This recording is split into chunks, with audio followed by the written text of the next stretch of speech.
Hello guys, সবাই কেমন আছেন? আশা করি সবাই ভালো আছেন। শীতের সকাল, কারো ঘুম থেকে উঠতে মন চায় না, কিন্তু কি করার, শীতের সকালে ঘুম না ভাঙাতেও আমার ভাগ্নে এসে আমাকে টাই তুললাম, মামা আমি ঝুল্লু খাইতে যাব। কি করার, ভাগ্নে বলে কথা মেনে নিতে হবে।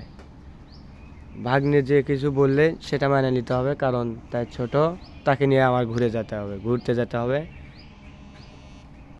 তাই সকাল সকাল আমার ভাগ্নেকে নিয়ে চলে এলাম মুক্তিযোদ্ধা স্কুল মাঠে, এখানে ঝুল্লু খেলাতে।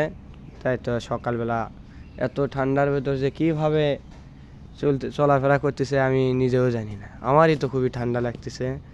কিছু নাই, কিছু করবেন নাই, হোক। ভাগ্নে বলে কথা নিয়ে এলাম, যেহেতু দোলনা দেখে ছোট মানুষ ছোট মানুষ দোলনা দেখে অনেক লাফালাফি করতেছে। এইদিকে অনেক কুয়াশার যে ভিউ ছাড়লেই ফরেও দেখা যাক। তাই আমিও একটু সকালে ভিডিও করলাম কুয়াশা নিয়ে, সাথে আমার ভাগ্নে ঝুল্লু খাচ্ছে। আপনারা সবাই দেখতে থাকেন।